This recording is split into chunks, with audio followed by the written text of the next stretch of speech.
1877 of your newspaper for the 16th of March.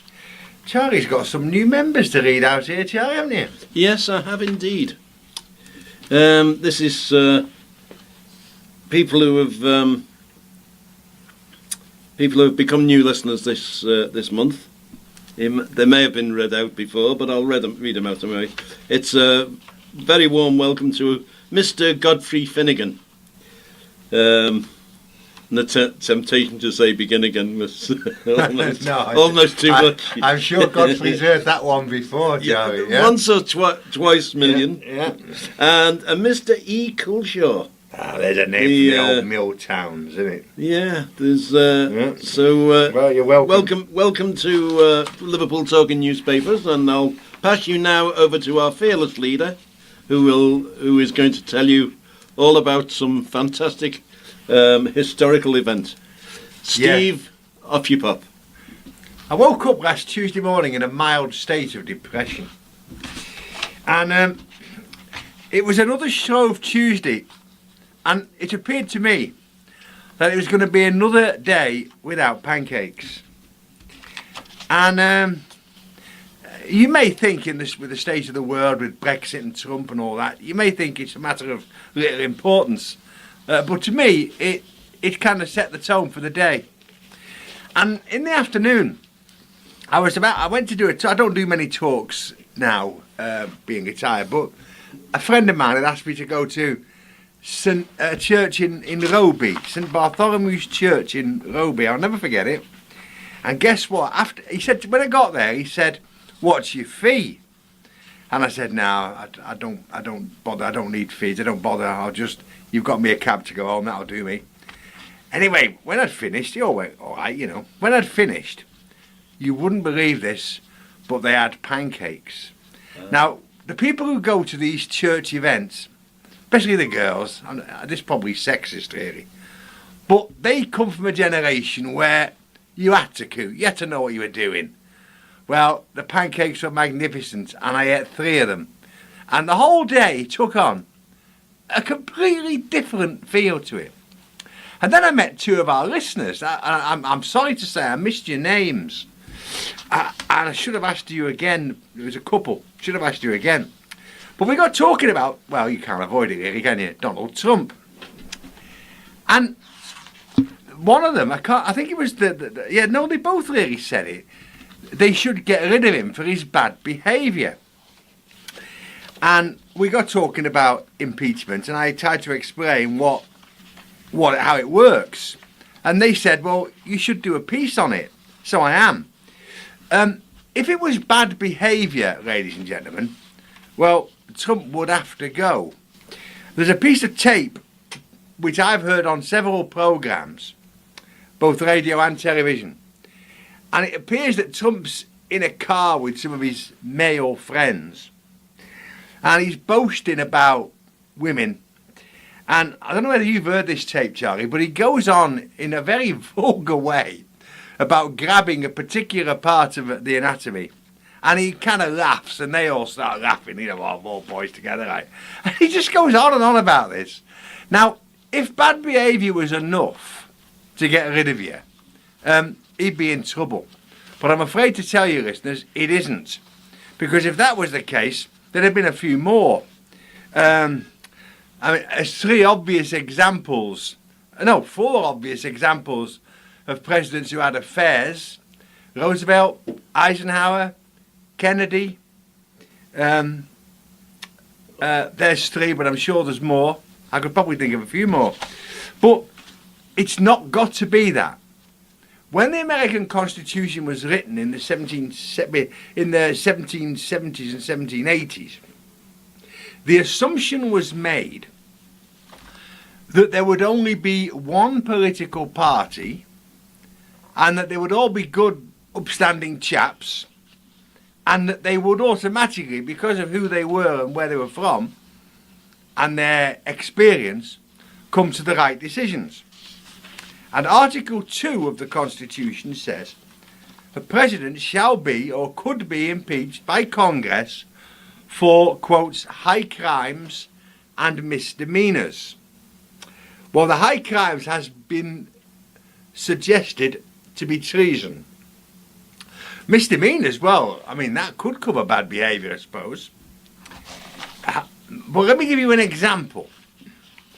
If, for instance, Trump took money off a Russian oligarch to help him in his campaign to become president, that wouldn't be impeachable. It would be bad, it would be shocking, but it probably wouldn't stand up for impeachment.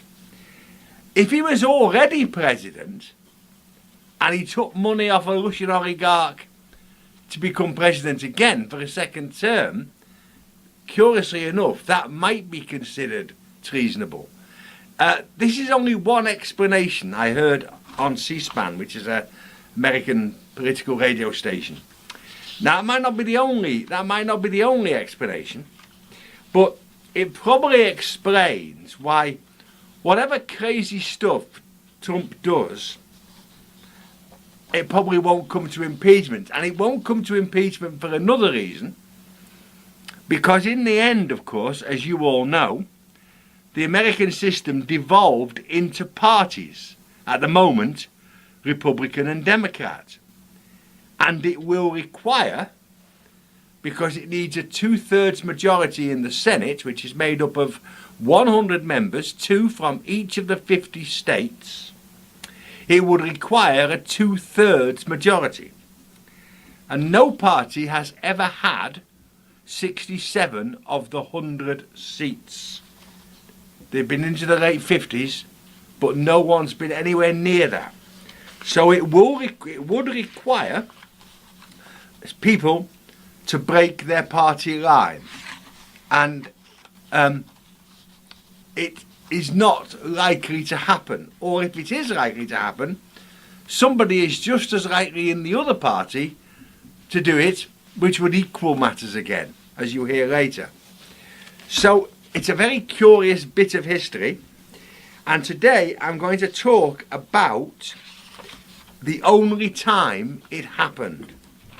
But before I do that, I'm going to mention a few times which you all remember, if you're of my generation, when they got very near. Let's start then with Richard Milhous Nixon.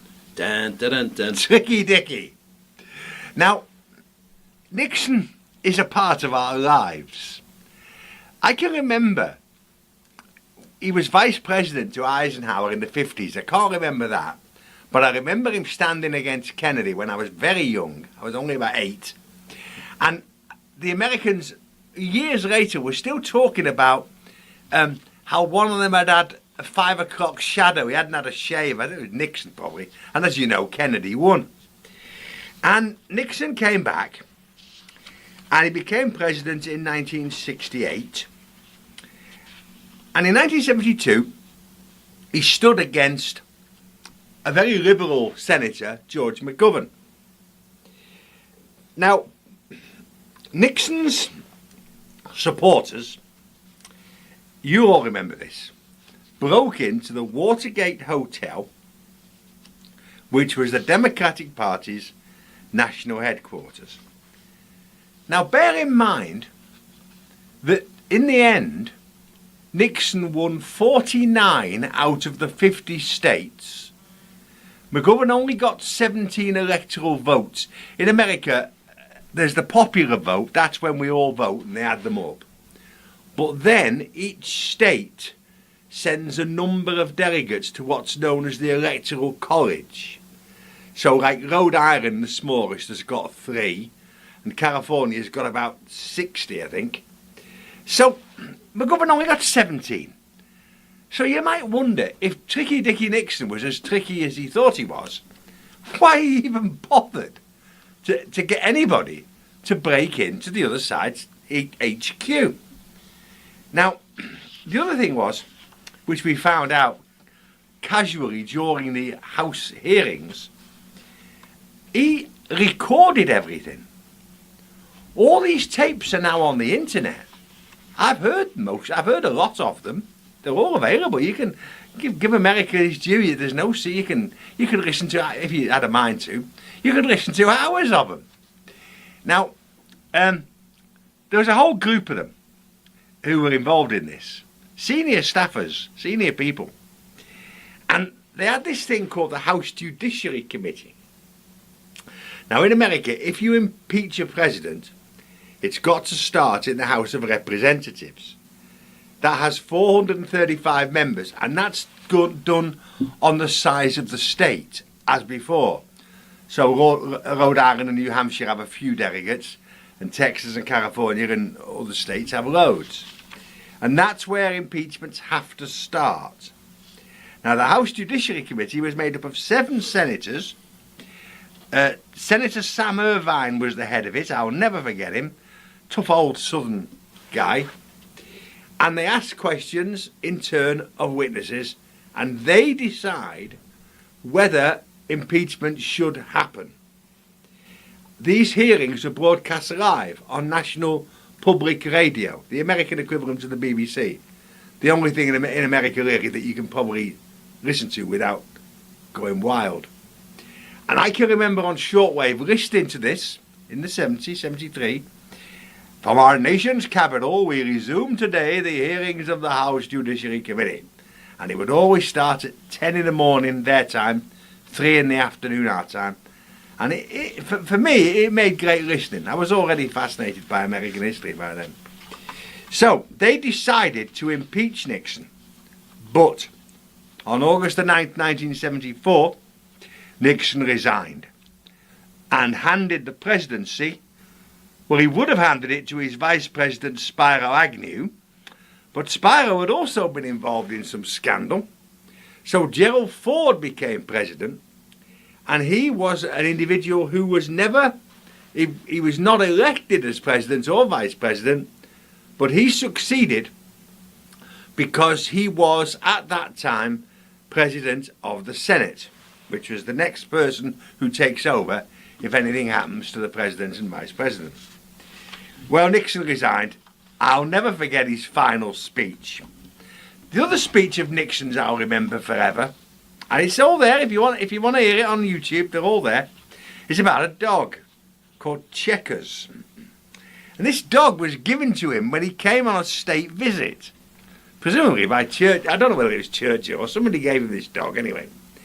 And he named it Checkers, and he was accused of keeping gifts that he'd been given on visits. And he made this speech about, well, my children love Checkers, and if it cost me my political life, I couldn't be parted with that dear old dog. And he went on and on about this.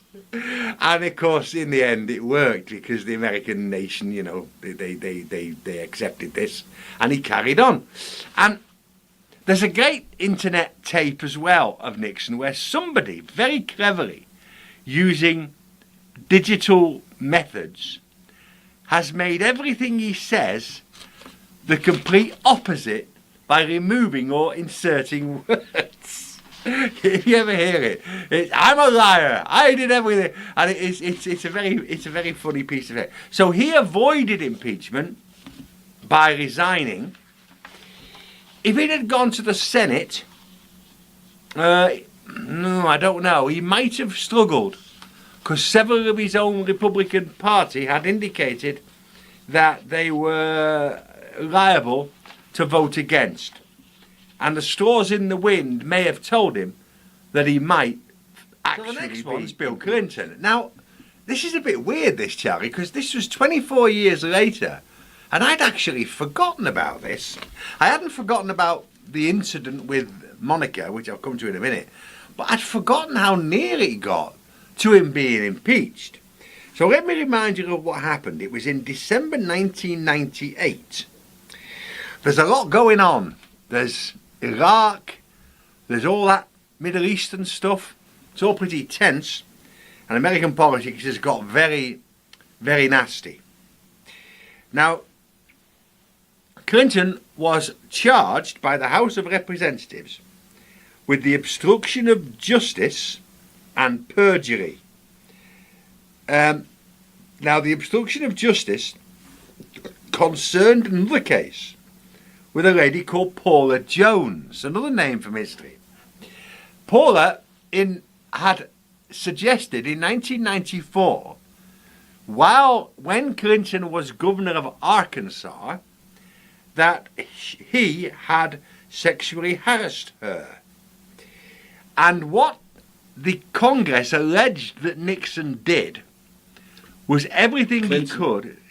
Thank you very much, Jerry. What the Congress, I'm glad someone's listening. What the Congress alleged that Clinton had done, well done, Jerry. What the Congress said that Clinton had done was try to stop the case coming to court while he was still president. That was the argument about obstruction of justice.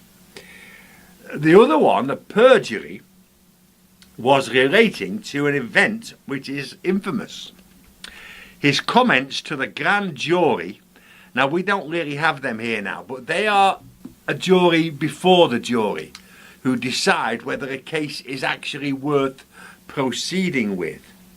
And this concerned his relationship with the White House intern Monica Lewinsky. Well, what can I say? In his famous speech, he said at first, quotes, "I have never had a sexual relationship with that woman." He didn't even name her, he should have done. Later, he did admit to an inappropriate relationship. Well, I think you all know what that is. And I don't suppose in 1,877 editions of the Talking Newspaper we've ever had a discussion on stained dresses. So we won't go down that avenue-ish. But I couldn't do any more than that, could I, Jerry? No. But basically, in the end, that was what they accused him of. Now, it starts in the House of Representatives, as I said before. But of course, in the end, it has to go on to the Senate. There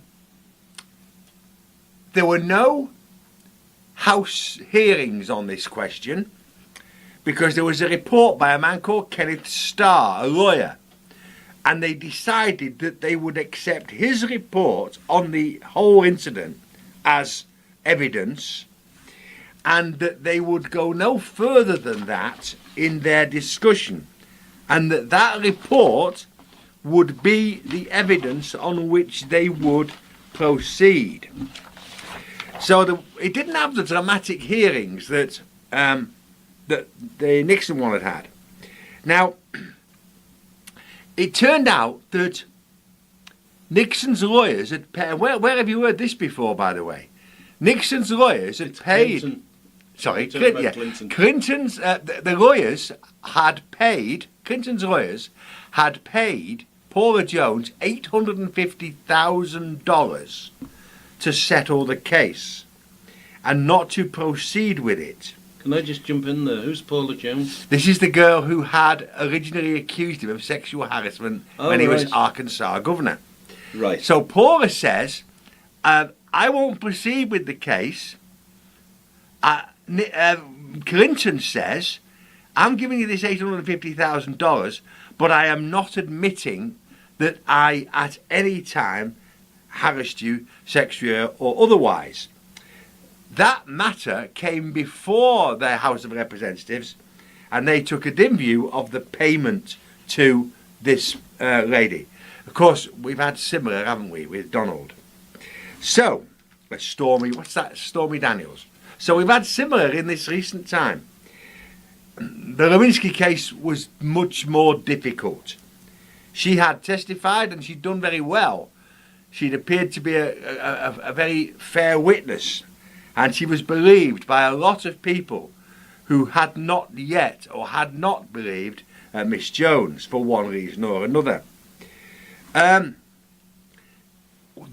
what happened was a vote was taken in the House of Representatives to send the articles of impeachment to the Senate. But then it turned out that there was a report in the newspapers then, that 5 members of the House committee who decided to do this had also been involved in infidelity. And the newspapers brought all this forward including the names of the women who they'd been with, including Newt Gingrich, who was a very senior member of the Republican Party at that time, who quickly departed. So it was a bit embarrassing when the people who were accusing Clinton were themselves being put under this sort of pressure. However, the articles of impeachment went to the Senate. I'd forgotten this bit. On the 21st of January 1999, there was a trial. President Clinton was put on trial in the United States Senate, with Chief Justice Henry Rehnquist presiding over the case. Nearly everybody voted on party lines. When it came to the votes on the two articles, perjury and obstruction of justice, Clinton was acquitted. I think 45 senators voted for one and 50 voted for the other, well short of the 2/3 majority that were needed. So yes, it got as far as the Senate, but the president was acquitted. So now we go on to the one that actually happened. Andrew Johnson, you may not have heard of him, 17th President of the United States. Andrew Johnson was born on the 29th of December 1808, 1 year to the day before William Gladstone, curiously enough. He died in July 1875. I'm going to not talk much about his early life because it's mostly American politics. In politics, he was known as a Democrat. He had 5 children, and his wife, who has her own Wikipedia entry, was called Eliza McCardle. He became president on the 15th of April 1865, when John Wilkes Booth assassinated Abraham Lincoln in his moment of absolute glory, 5 days after he had won the American Civil War. What a dramatic event that was. Just very briefly, at the end of the war in America, there were 2 factions. One of them wanted to make it very hard for the South because of what they'd done, because of the way they'd been, the money it had cost, the lives it had cost, the way they treated the slaves maybe. And there was another faction who wanted, look, let's get America back together. Let's get the Union reformed. Let's get government working in those former Confederate states. And let's try and re-establish the United States. The same sort of thing happened at the end of the First War. You know, some people wanted to be hard on the Germans, but some other people said, well, yeah, but, you know, in the end, if we do that, it's going to build up bitter memories and all this stuff. So you can see why America was split over this. And this is what happened. Johnson was a Southerner. He was born in Tennessee. He'd been in the House of Representatives. Tennessee was one of the Confederate states, of course. He'd been in the House of Representatives for Tennessee, and he'd been in the Senate for Tennessee. When the South seceded, he was the only senator in the 12 Confederate states who didn't go with the state but stayed with the Union. So he was going to be a bit of a darling in the North, wasn't he? A Southerner who stayed loyal to Lincoln and stayed loyal to the Union. In 1862, when Tennessee was almost back in Union hands by the military, the army, because of the war, Lincoln made him military governor of Tennessee. God, I bet he was popular with that. In 1864, America, you know, they talk about a ticket when they choose a vice presidential candidate who will give them the most votes or the most support. Lincoln chose Johnson to be vice president. You can see why he did it. Although very few presidents have ever given their vice presidents anything very much to do.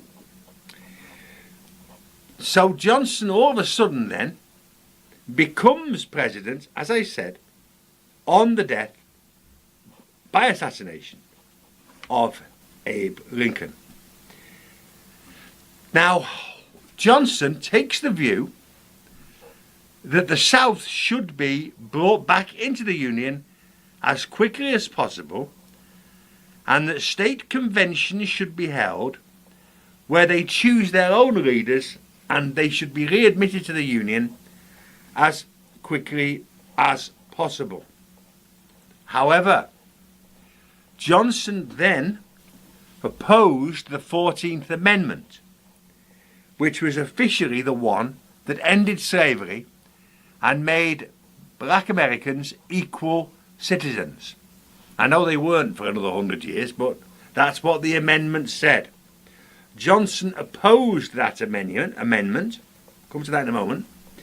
He also, by his appointments in the South, allowed many people who had been senior Confederate leaders and military personnel to immediately resume office in the states where they had been, on Johnson's grounds that, they were the best men to do the job.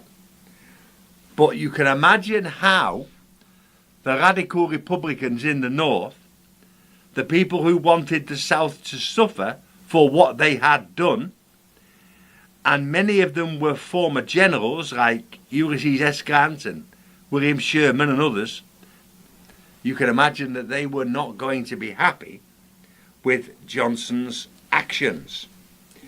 There was war. Where have you heard this one before? There was war between the president and his Congress. Nothing very much could be done because they were hardly on speaking terms. I should tell you, by the way, that Johnson never attended a school. That's extraordinary, isn't it? Not one biographer says that he ever attended a school. He was apprentice tailor when he became involved in the politics of Tennessee, and he ends up holding the highest office in the land. So, the situation between him and his Congress is daggers are drawn. Oh, I should also tell you the most important thing that happened in Johnson's presidency, looking back on it now, was when his Secretary of State, William Seward, bought Alaska off the Russians for $2 million. Well, imagine that. Just imagine that now. If Alaska had been part of the Soviet Union in our lives. But Seward bought Alaska, a great big chunk of ice that nobody wants, Johnson was reported to have said. But I suspect the oil revenues have covered the $2 million since then. Anyway, on the presidential inauguration, where the president makes his incoming speech, you know, they get elected in the November, but they don't take office till the March, well, it used to be March, it's January now of the next year.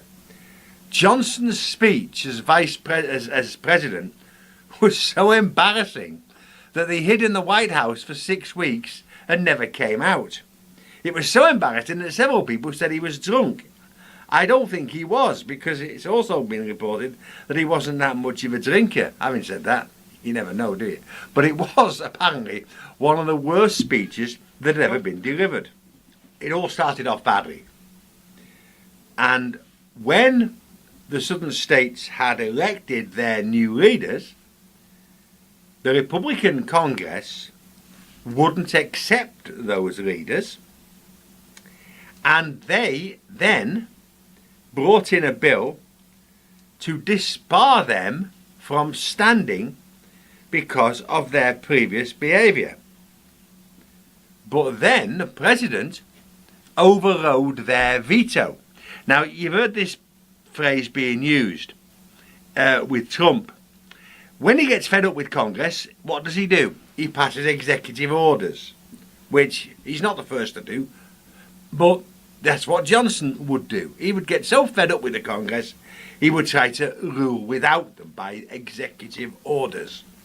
And a few have done this, and it usually happens when an opposing party has control of either one or both houses of the Senate. So they're overriding each other's vetoes, and it gets very, very complicated. I'm trying to miss out most of the American complications. But everything comes to a head over the Secretary of State for War, a man called Edward Stanton. Stanton was a hard-line Republican who wanted the South to bleed. He wanted them to suffer for what they'd done.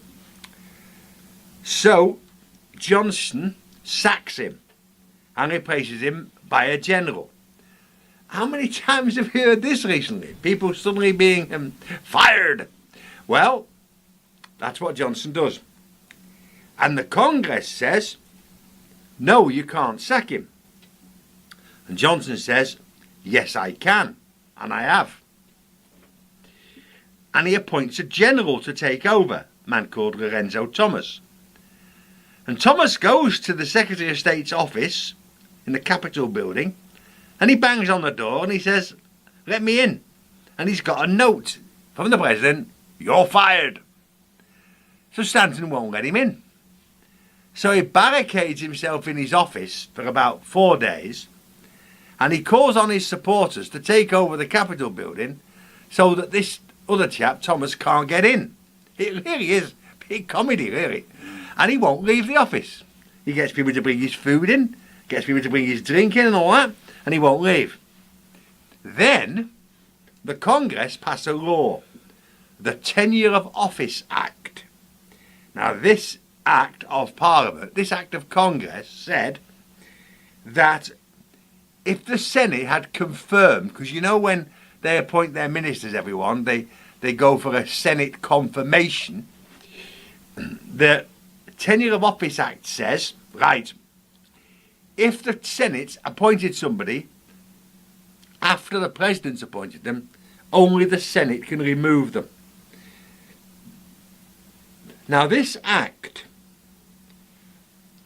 was itself a matter of discussion by the Supreme Court, but they had not yet reached a decision. It takes years in America before these cases get to the actual Supreme Court. So they never pronounced on whether this act was illegal or not that the Senate had passed. Johnson got fed up with them all, and he went around the country speaking to his own supporters. Huge crowds turned out, and he went to his own people, and he went to around the country, whistle-stop tour as they called it, and it was like, oh, this Senate, they're a bunch of rogues and scandalous. They want to continue the war. I want peace. I want the South to come back into the Union and all this. And he got huge cheers to his own supporters, but nobody who disagreed with him would have bothered to turn up. But he went on this tour of 30 speeches in 15 days, some of them with 40,000 crowds. And he said he would try to manage without Congress. Well, that wasn't going to go on. And the name and the question of impeachment was then discussed. And the whole basis of it was, as they saw it, the illegal sacking of the Secretary of State for War. But remember, the act which they'd brought in was only after the person had been sacked. And the law has always had a problem with what you would call retrospective legislation. So 11 articles of impeachment were discussed and agreed by the House of Representatives. High crimes and misdemeanours. Most of it, as I say, connected with the sacking of this one individual. I wonder how many people Donald has sacked since he took over. More than one, isn't it? Oh, it's a few, isn't it? They go missing every week. Anyway, the debates in the House of Representatives went on for several days. And we're now in March of 1868. And finally, these 11 articles of impeachment were agreed by the House of Representatives. I have written the vote down, but I can't remember it, but I'll come to it later. And they were then sent to the Senate. And the Senate, the House of Representatives formed a committee of 7 members who would prosecute the president in the trial before the Senate. Salmon P. Chase, the Chief Justice, was presiding over the trial. And it begins 3 days later on the 12th of March. And it went on until June. But it didn't go on continuously because they had to do other business. Now remember, they needed a 2/3 majority to convict.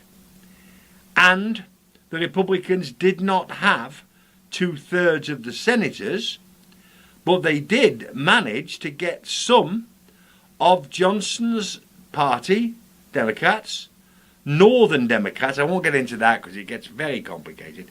But they did manage to get some of the Democrats to vote for impeachment.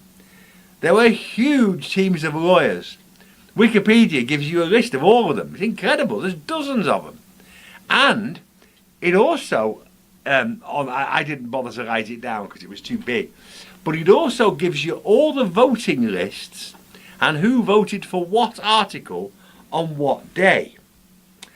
So, they have a vote on Articles 1 and 2. And the vote is 35 in favour of impeachment and 19 against. They needed one more vote. Senator Ross, who they all expected to vote for it, at the last minute didn't. He had death threats, he had to be guarded, his family had to be protected. It got very, very nasty indeed. What they then did was postpone the trial for 10 days before they voted on the other 9 articles of impeachment. I'm not sure how legal that is, to be honest, but they did it. Now, money changed hands, and it's not me saying that. There were loads of inquiries. There was bribery. There was a payment of $400,000 to one senator. There was an agreement to build a railway, to build a road in one state. This is what they call pork barrel politics over there. There was serious corruption, and tremendous pressure was put on people to vote in the alternative way that they had. Johnson never attended the trial. He just pretended to go on governing while this was all going on. By the way, Clinton never attended his either. When they came back after 10 days later, pretty much all of the votes were exactly the same. They never managed to get the 2/3 majority. You won't be surprised to learn that Johnson did not get the nomination for president in 1868. He retired. However, he did come back to the Senate. No other president has ever done this. He did come back to the Senate in 1875 from Tennessee, but he died soon after he took office and was never able to take his seat. But it never happened. I'm not even sure whether it's legal now. But it was the only time any president ever made what you might call a comeback.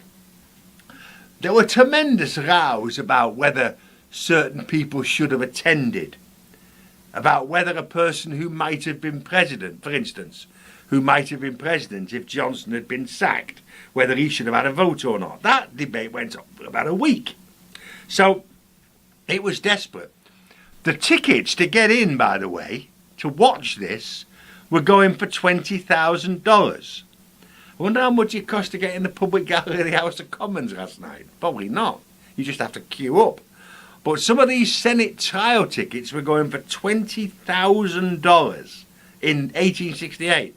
That's a deal of money. That's a deal of money. So, in the end then, 54 members of the Senate from 27 states, many of them had not yet been readmitted, of course. In the end, they never and they did not vote to impeach their president. Most historians think that Johnson was one of the worst United States presidents. However, for a man to stay with his nation when his own state and family joined the secessionists, the Confederates, surely that in itself must have been a decision that took some courage or some bravery. And although he was probably wrong in some of his actions, you could argue that if he had said, well, yes, it's better if the southern states are back with the Union, but really when he refused to accept the anti-slavery amendment, surely that was a step too far, even for Mr. Johnson. So you don't hear much about him. He died, as I say, in 1875. You'll not hear him mentioned very often, but Andrew Johnson was the only man who was very, very nearly impeached. Let's keep watching the news and let's see what Mr. Mueller can find. But in our day, because of the polarization of American politics, it would be very unlikely, unless he actually killed somebody or, well, I can't speculate, but it would be very unlikely at the moment that such matters would reach the Senate floor again. So, thanks very much, everyone. There you go. See you next time. Goodbye.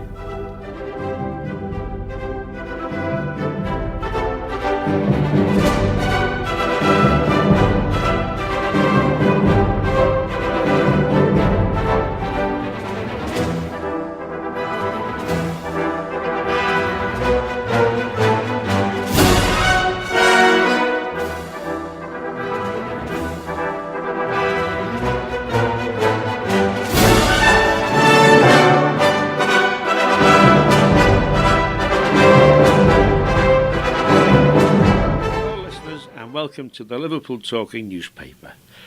Today's edition is number 1877 and is for week ending the 16th of March 2009. Our readers today are Mo, Liz, myself Dave, and our technician for today is Margaret. And the first account is Mo. This article is entitled Where the Street Has No Name. A council on the Wirral has been slammed after a street was left for almost an entire year with no name. Wirral Council has been criticised as Fondon Avenue in Wallasey has had no street sign since April 2018, amid claims that delivery companies have had trouble finding the correct homes for their parcels and packages. The situation is believed to be linked to the council's highway contract with BAM Nuttall, which ended in October, with services such as streetlight maintenance, pothole repairs and drainage coming back in-house. It's thought that the council promised outstanding work not completed by BAM by the October deadline would be done by the authority's highway department. But it appears jobs like replacing Wallasey's street signs are still to be completed. Ward member for Wallasey, Councillor Paul Hayes, said, "We first asked for this street sign to be replaced in April 2018. Months went by before the council admitted that this and other requests had been lost when BAM Nuttall's contract ended. This is simply not good enough. The town hall clearly wasn't keeping records of work orders on their contractors, and now, almost a year later, there is still no sign of this being sorted. I thought it was ridiculous that they had provided such a terrible service to our residents, typical of the council. He also described how delivery companies are struggling to find the nameless roads, meaning addresses, time and money is effectively wasted. He added, more and more people order things over the internet these days. We have had situations, especially over the Christmas period, where residents have not received their presents and packages. People have taken a day off work to receive them and they've not arrived, effectively wasting the entire day. Councillor Hayes added that he'd never seen such a long delay in replacing something like a street sign before. It makes us wonder what else hasn't been transferred from BAM Nuttall's contract. Are we supposed to go back over the records and check whether all of the other jobs have been completed or not? We need proper action to find out what's going wrong. Wirral Council was contacted for comment.